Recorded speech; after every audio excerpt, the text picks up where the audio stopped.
Saints Peter and Paul. One, who was Saint Peter? Saint Peter was a fisherman.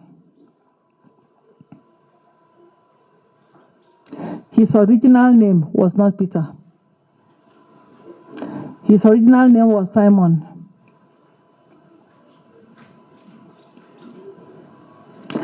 And they called him Simon Bar-Jonah. What's the meaning of Bar-Jonah? Simon, son of Jonah.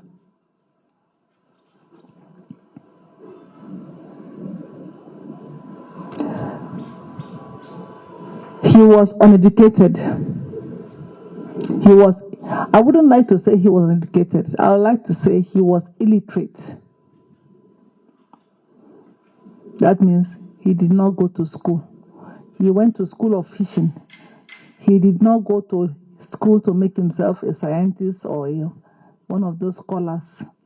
But I will say he's educated because at least he learned a trade. That is his own education. He didn't go to school. He was a fisherman. Before he met Jesus, he went about his business like any other normal fisherman. He was full of mistakes. He was full of error. But he too, like all the Jews, waited for the coming of the Messiah, but did not know who the Messiah will be. But God, who knows every heart, seeing him living his ordinary day life as much as he could, while waiting for the Messiah, doing what every other man or young man or woman will do, falling into error, falling into sin, trying to discover God. Jesus went fishing and found him that he caught no fish. And Jesus went to preach by the seashore and caught Peter that he had no fish. Peter, feeling kind of fed up with life, tired because with no income, how was he going to feed his family? Remember, he was a married man. Do you remember that? If he doesn't catch fish, that means there'll be no food. He doesn't catch fish, that means no rent.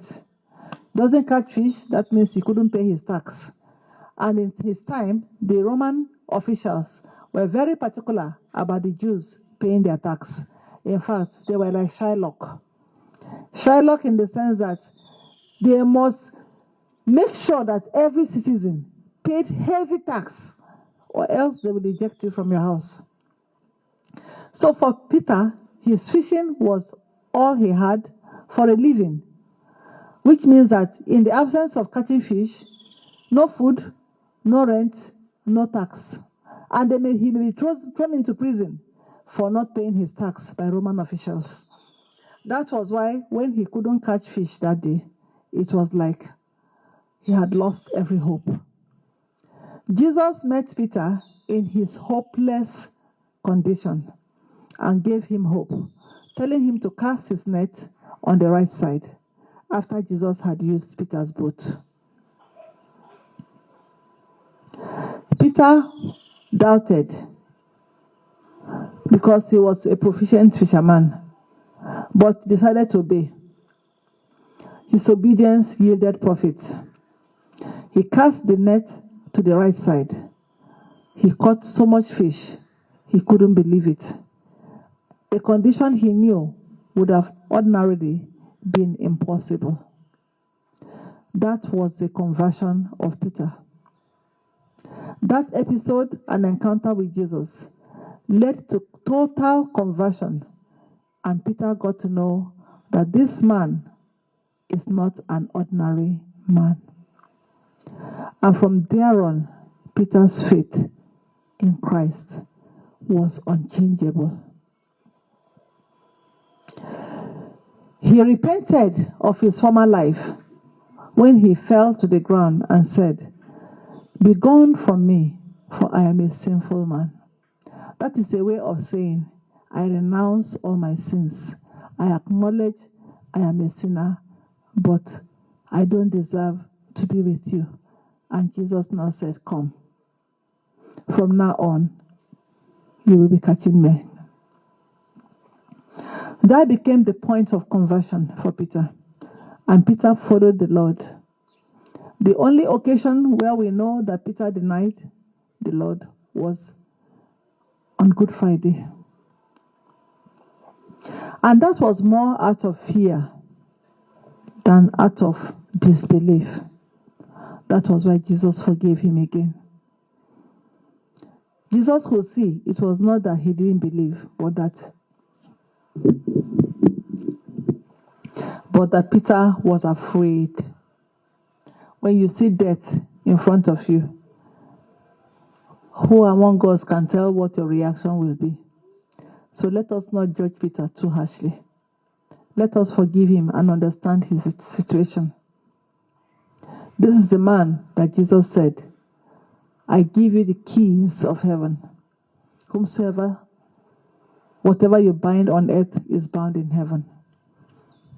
Jesus must know that Peter is a good man and will be a good apostle. So let us not judge him or condemn him. That is Peter. What am I saying about Peter, therefore? I'm saying that you and I can be Peter. Ordinary, simple, educated, or not educated.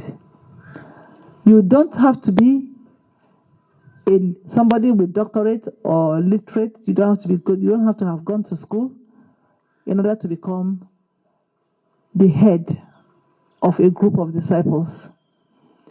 You and I are open to the call of the Lord. He can choose you. He can choose me. And he does not choose us because of our qualifications. That is the message of today. God does not choose us or love us or make us his friends or followers on account of how educated we are. Come to Jesus as you are, educated or not, literate or illiterate. You can become Peter. Anybody can become a Peter. Insofar as the day and the moment you encounter Jesus, you surrender. That was what Peter did. The day of the great catch of fish that surprised him, and he knew that this is abnormal. From that day, Peter surrendered. He fell flat. Flat means surrender, odobale, and called him my Lord and my God. He called him Lord.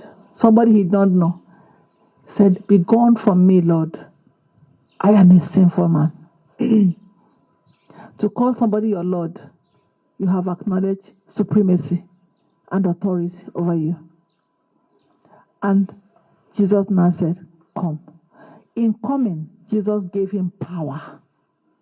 So Peter had no power before he met Jesus. Peter did not believe before he met Jesus. Peter had no strength and authority before he met Jesus. Meeting Jesus on the day that Jesus surprised him. That day, faith came, courage came, strength came, power came, authority came with it. Can you and I, who have encountered Jesus so many times, can we boast of these points I have just made? There's nobody here in this crowd that can say they have not had an encounter, except maybe the person who is coming for the first time today. And even your first time today can be your encounter with Jesus, so long as you have passed through the gate. Today may be your day of encounter, because Jesus made a promise to us that nobody who passes through the gate of the compound to enter this compound will ever go home the same. If you believe and it's your first time, know that you have encountered Jesus. And having encountered Jesus like the rest of us and like Peter, has it increased your faith? Has it changed you? Are you converted? Do you feel empowered?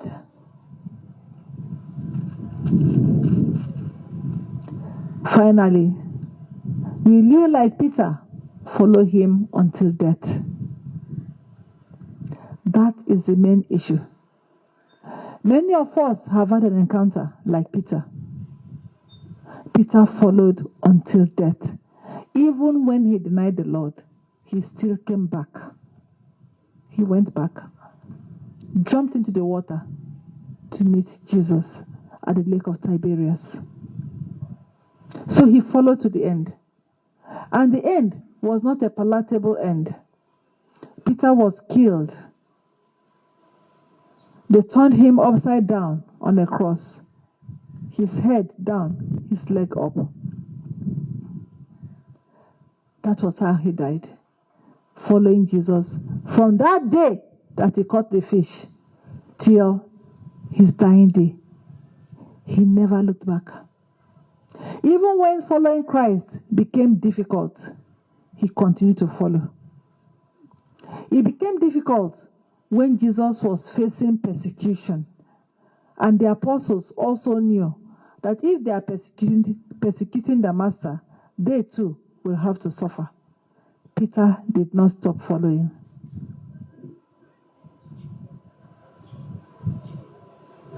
After Christ was crucified, rose and died, and Christians were being persecuted, Peter did not stop following.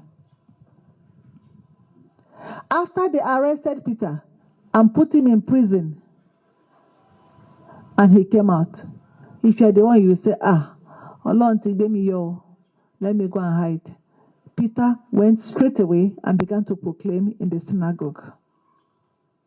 He did not care he was going to die. He suffered all kinds of hardship.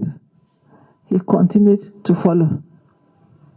He was a married man with a wife at home. Peter did not leave Jesus and go to his wife. He will visit once in a while, follow Jesus, follow to different places, come back to Capernaum, where he lived, and once in a while, he will visit the wife. Sometimes the wife was happy with him, sometimes the wife was not happy that he has abandoned her for a long time. They may quarrel, disagree over it, but Peter will turn around and go back and follow Jesus. Her mother-in-law was,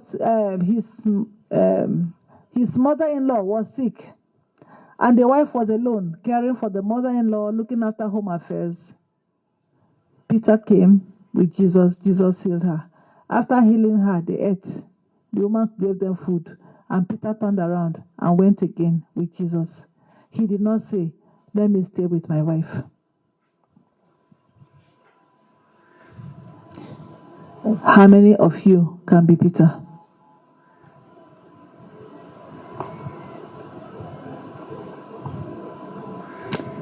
No answer.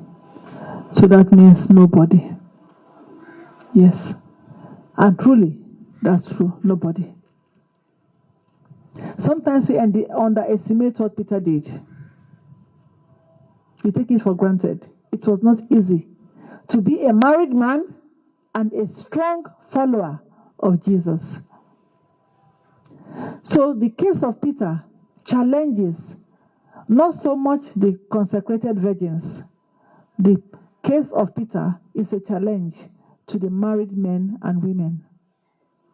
How will you follow Christ? How do you follow Christ? And Jesus that called Peter to follow also knew that Peter was married. A lesson for all of us. That God does not call only the unmarried. God calls married and unmarried. And some of you seem to have what I call clerical mentality. Everything is Father, Father, Father. God has called Father, but God is also waiting to call you. If only you will leave your boat behind, and leave your wife behind, and leave your husband behind, and go and follow Jesus when he needs you. Without giving him conditions, I cannot come. I have married a wife. Without giving me the condition, I cannot come. I have a husband. Nowadays, the tendency is for some people and pastors to keep telling you, and even our own priests, yes, to tell you that you are a married woman, that is your vocation. Go, you cannot come. Hey, you are married. Go and stay at home. Don't leave your husband. They even challenge you and accuse you sometimes. When you even try to do what Peter did, they will tell you, your place is in the family. Go and stay at home. I disagree. This is me. I'm talking about myself. They may be right. I don't know why they think they are right, but they have their reason. But if you ask me, my answer is I don't agree with that. And the reason I don't agree with that is because of Peter. Jesus, the Son of God, eternal Word of God, without whom nothing was created that exists, including you, the human being, knew that Peter was married and said to him, "Come, follow me."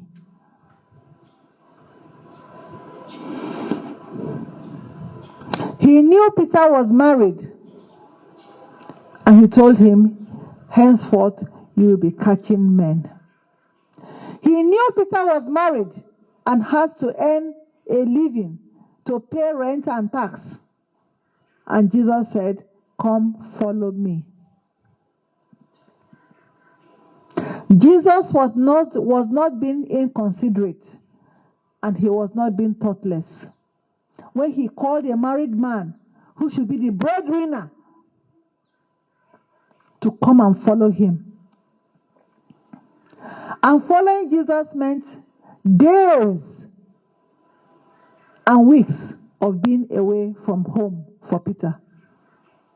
Following Jesus, fishing men, meant that they may not have money for their taxes and the needs in the family.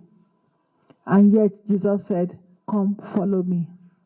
And when Jesus said to Peter, "Come, follow me," he did not promise him that he will pay the rent. Jesus did not promise Peter, "I will look after your wife." Jesus did not promise Peter, "I will give everything to your family so that you need nothing." And Peter was conscious of this fact, and still he said yes. But nowadays, people tell you, if you're a married man or woman and you want to follow God, they will tell you, your primary responsibility is your house, your husband. Go and stay there. Your primary responsibility is your wife. Go and look after your wife. Jesus did not say that to Peter. He took Peter away, and Peter followed. Up the mountain, down the hills. Up Mount Tabor, down the mountain of Tabor. Off to Samaria, off to Galilee, off to Capernaum, off to anywhere, Cappadocia. Wherever they went to, Simon went with him. Only occasionally, Peter will come home. That's Simon Peter will come home and visit the wife a day or two and go again on mission. So Peter was a missionary with a wife, and the wife did not stop him from serving God. I am making this emphasis today for the sake of those of you who are so glued, so tied to your wife and children that you cannot for a moment look back and say, Lord, I come to do your will. Because somebody has indoctrinated you and made you to feel that your wife, your children, that's where you should just stay, stick to them. Be a good married man. Was Peter a bad married man?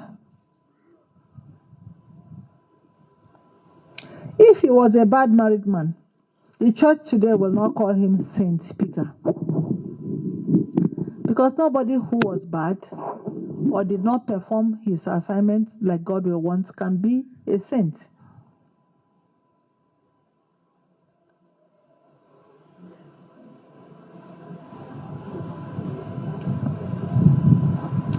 Reconsider your state as a married person and begin to know whether you can say yes to God. All that Jesus said is, if you want to follow me or be a disciple, take up your cross and follow me. That is what Peter did. His wife that he had to leave at home was his cross. I am sure that many times when Peter went on mission and thought that they will soon come back, and Jesus diverted and went somewhere else, and they kept going, Peter must have been missing the wife. Yes, he didn't hate his wife. So if he loved his wife, definitely he must be missing her. I'm sure that as they were going,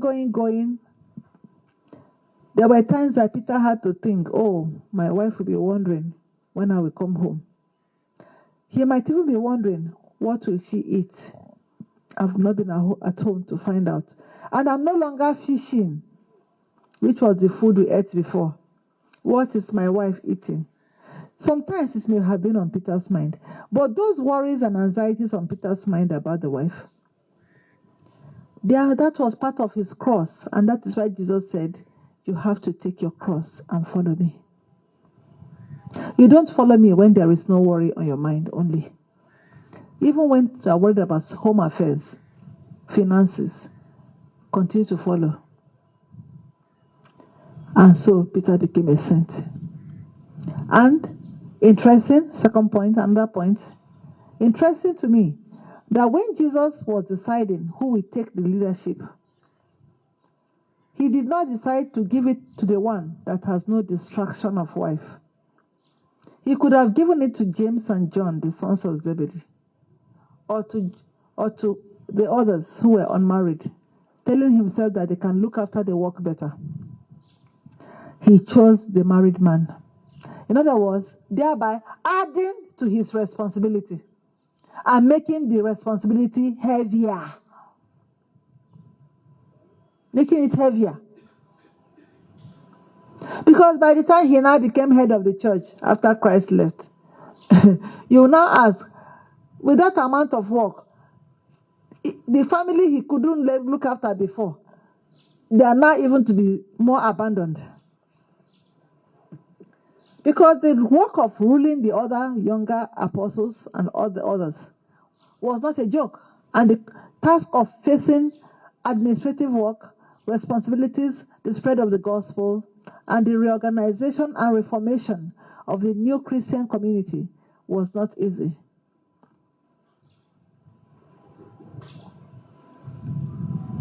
Why did Jesus not choose somebody who does not have a wife? Why did Jesus not choose somebody who will not be worrying about, hey, my wife, is she eating? Where is she? Is she sleeping? Is she sick? I've not seen her. There was no telephone that time to make phone calls. No GSM. When Peter is gone with Jesus, he's gone for days. He will come home, the wife will cook, he will eat. And sometimes he came home with Jesus and the other apostles. And the wife will cook for them, and they will eat and take off again.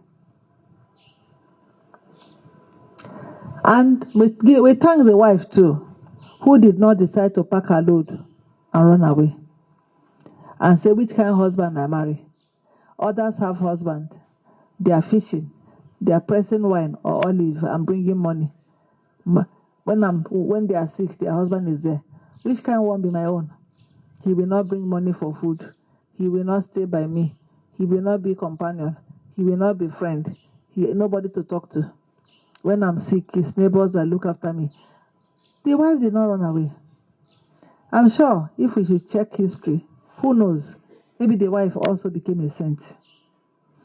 Because in a way, she shared in the husband's ministry by what?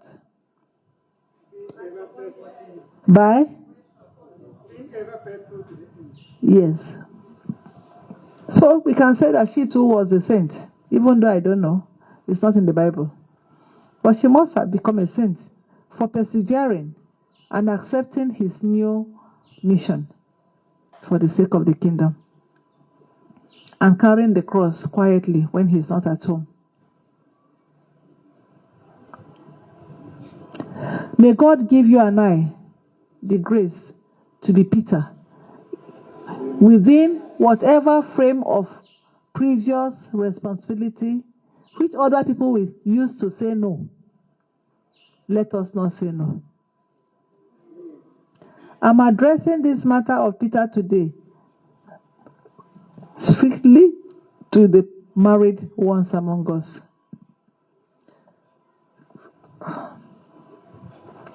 If I call for any assignment now, the married ones are likely to say, I cannot go.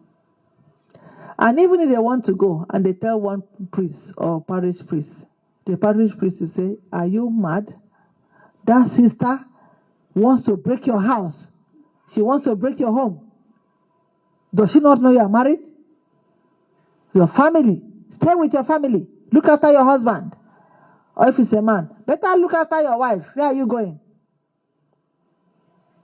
But the response of that priest or clergyman or pastor does not sound like Jesus, who knew that Peter had a wife and took Peter out of the fishing with which he fed the family, the only source of income.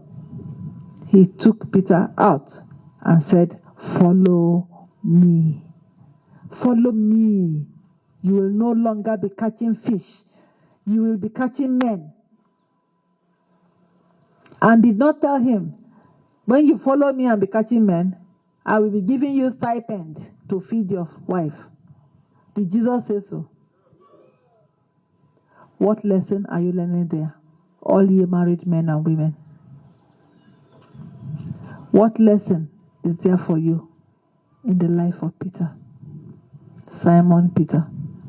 And even now increase his responsibility as time went on. Instead of making it lighter because of his family, he added.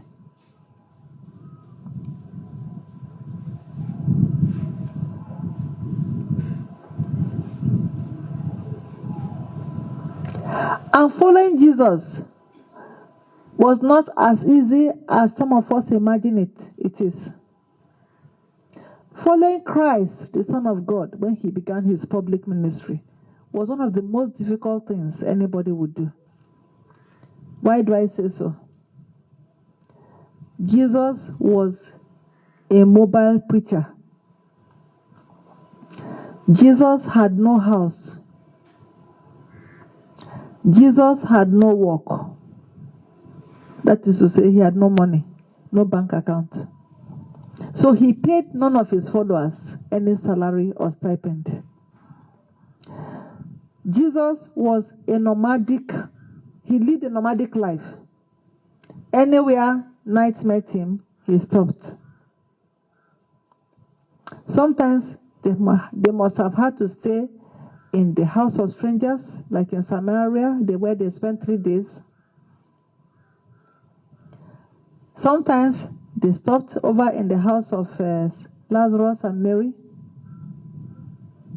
They slept anywhere that night met them. Sometimes they were on the sea of Galilee in the middle of the night, like when he walked on the water.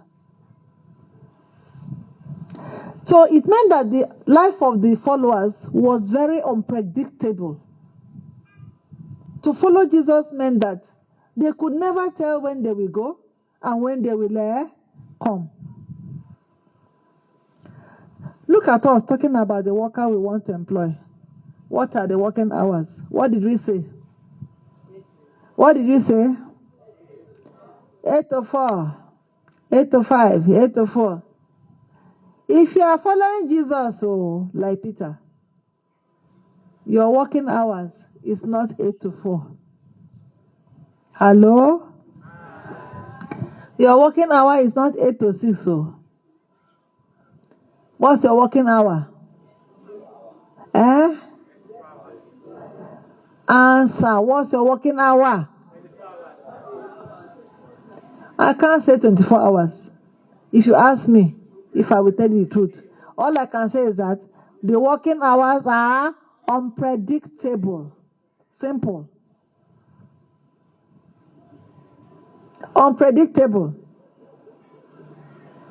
You may move today, you may not move.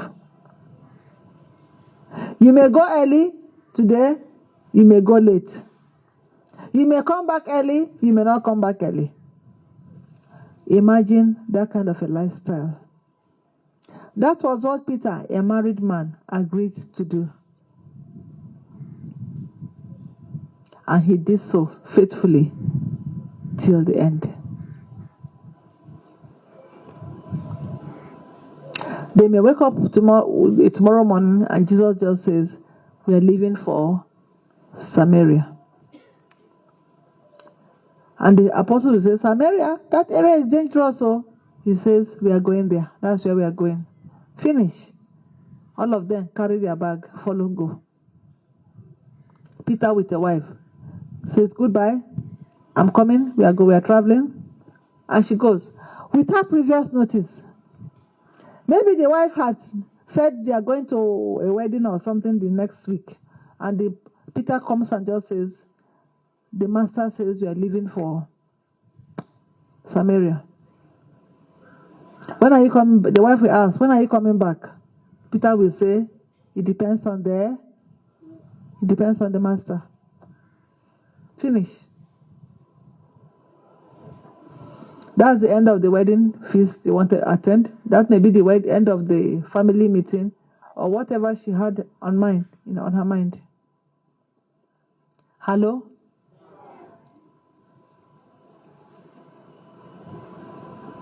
How many of you can be a follower like Peter?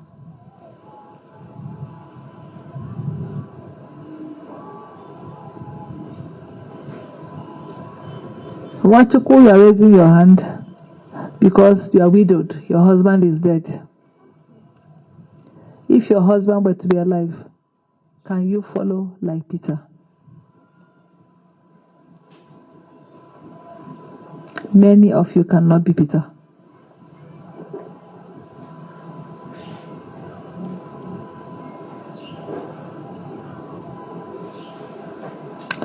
We go to Paul.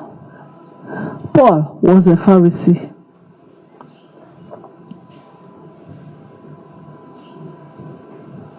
He was a Jew. They say he was a lawyer.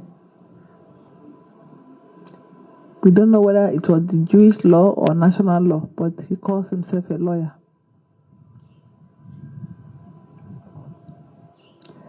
The Bible did not tell us that Paul was married. His former name was Saul. His name was changed to Paul. He was a persecutor of the church, of Christians. Paul, or Saul, hated Jesus from the bottom of his heart and was ready to kill anybody that followed Jesus. He too had an encounter with Jesus. Peter had an encounter, Simon Peter had an encounter at the bank of the Sea of Galilee. Saul had his encounter on the road to where? On his way to kill Christians. One encounter alone was all that Saul needed. He was converted. Just like Peter had only one encounter and he bowed forever.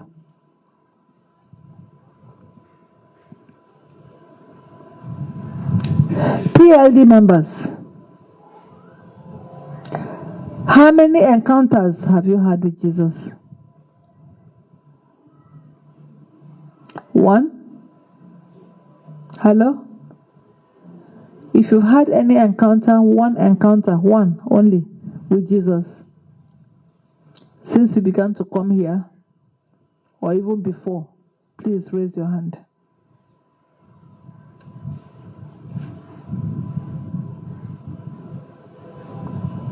Okay. You've never had an encounter. No wonder you don't believe in God. I said if you've had any encounter, even one, raise your hand. I didn't say any hand. Or is it not English I spoke? If you've had any encounter, any at all, raise your hand up properly. Stand up, in fact, let me see you.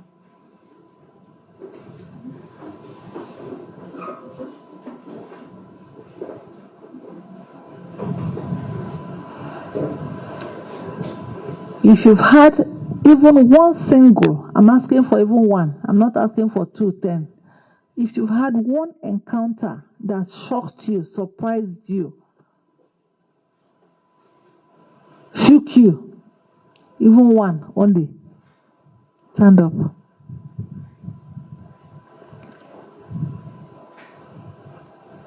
Joseph, what encounter did you have with the Lord? I only want one sentence.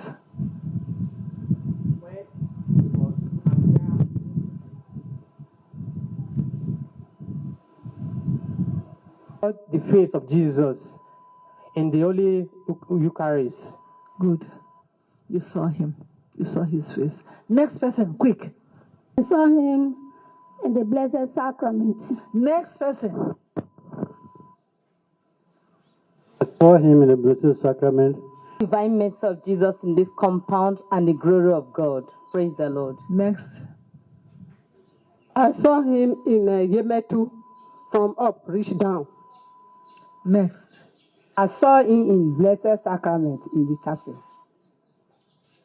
Next. I saw him in the Blessed Sacrament and saw the two hearts, the heart of Jesus and the heart of Mary united on the monstrance. Praise the Lord. Next. I saw him in the Blessed Sacrament as a crucified Lord. Next. I saw him in the Blessed Sacrament. I saw him in the Blessed Sacrament, a crown of thorns. I saw him in the Blessed Sacrament. I saw him in the Blessed Sacrament in this compound. I saw him in the Eucharist, and I've seen his glory in this compound. I saw him in the Holy Eucharist. The miracle of the Son made me have an encounter with Jesus. I saw him on the cross in that nativity house, tall cross, and on that cross, he is flesh, human being, in human form like this. And on that day, he threw his head and said, I saw him in the monster in this compound. Next. I saw his glory in this compound when he appeared in the sky. Right? Next. I saw him when we were at the desert, and I also saw him in the Blessed Sacrament. Next. I saw him in the Blessed Sacrament in this compound. Next.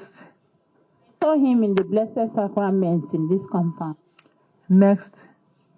I saw him in the monstrance inside the compound, chapel here. Next. I was here, stand here, asked me, have you registered in Labore Dei?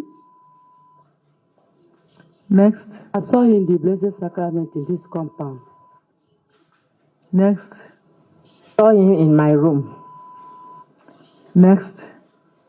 One of the vigil, mommy asked us to raise our hands. When I raised my hand, I discovered that the hand became too heavy, and the experience changed instantly. Yes. Next. Saw him blessed. Next. In this compound, I saw him live in the monstrance. Next. Saw him in the blessed sacrament. Next. Saw him when I go mission work. Saw him in the monstrance in this compound. Yes. I saw him in the blessed sacrament for this compound. Next. I saw him in the monstrance in this compound. Next. I encountered Jesus through his mother Mary during the stations of the cross. Next. My own encounter was I was having eye problem. When I entered the chapel, I was totally healed till today. Next. I saw him in the Blessed Sacrament. I saw him in the Blessed Sacrament in this compound. I saw him in the Blessed Sacrament. Gave me life when I was hopeless. I encountered him personally.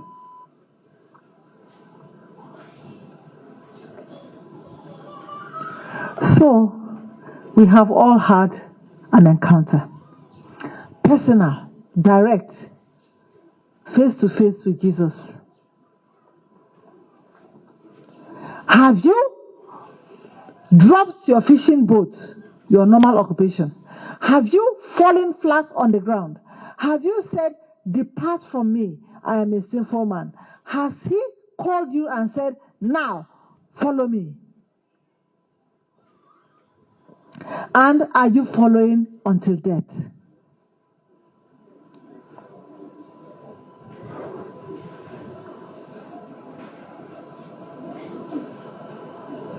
If you were like Paul, a doubting Thomas, doubting, not believing, before that encounter, have you, like Saul, whose feast you celebrate today, have you now said,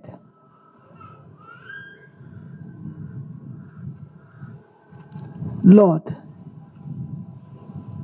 I surrender all. I doubt no more"? And have you started proclaiming the one you encountered? That was all Saul did. He encountered Christ and he became a missionary. A missionary ready to die for what he encountered. Full stomach, empty stomach, beaten, battered, imprisoned.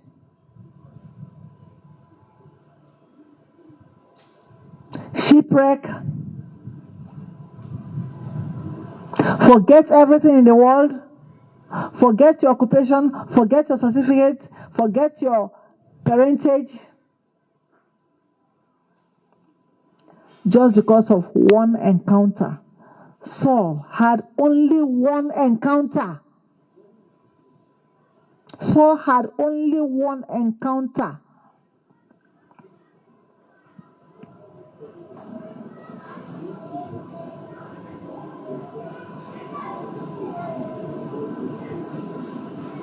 You who have seen, Saul heard the voice. You have seen, you have heard. Why are you not committed?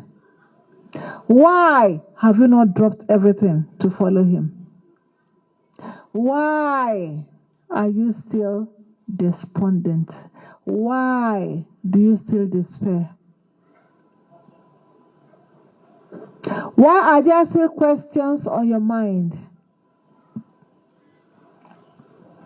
Why are you not ready to die for him?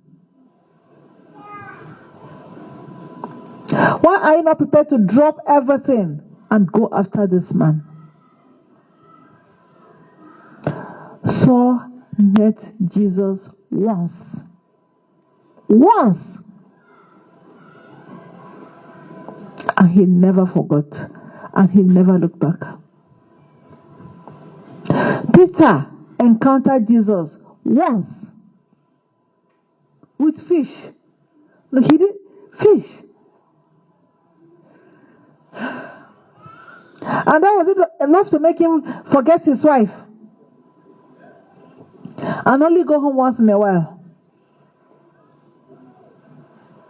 That was enough to make Peter run after him. Anywhere he said Peter is to come, Peter went. Let's go, Peter went. Let's come, Peter will come. If the master does not say, go home, Peter never went home. You read fair one in here that can make you forget your wife, your dearly beloved wife.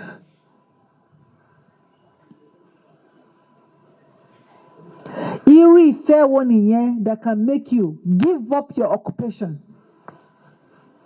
like Peter.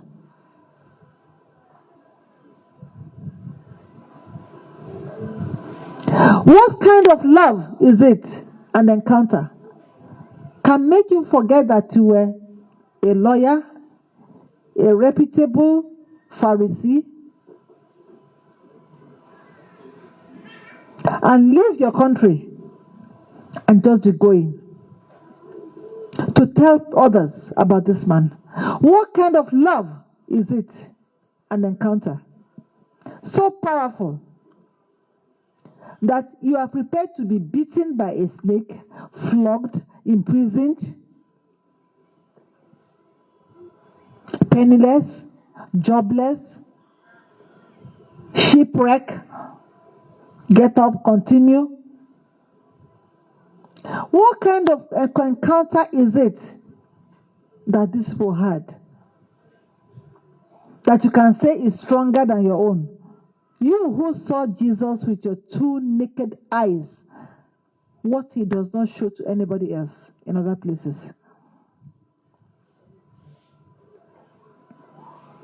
That he has not encountered you to make you be ready to die. Saul was beheaded. That's Paul. His head was cut off because he refused to stop proclaiming Jesus and to stop being a follower. Or somebody he encountered after his death once only. They cut off his head. And he knew they were going to cut it off. And he did not run away. Peter, he was even caught. Not that they were going to catch him. He was caught in prison, came out, continued. What kind of love and encounter could it be that you and I have not had? So that we should even be more committed than Saul and Peter. Everybody, I stop there. Bow your head. Think of the arrow that is holding you. There must be a bondage in your life. You have not agreed to follow Jesus completely, not because you have not encountered him, but because you are in bondage.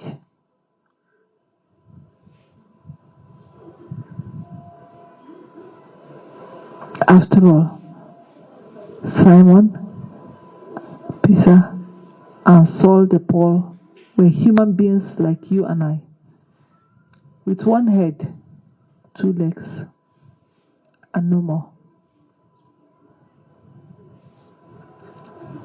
And they were sinners before, but they encountered him and they dropped their sinful ways. Why have you not dropped your sinful ways? Why have you not changed? Why are you still not an apostle? Why are you not even a disciple? Why are you not even a Christian? Oh God.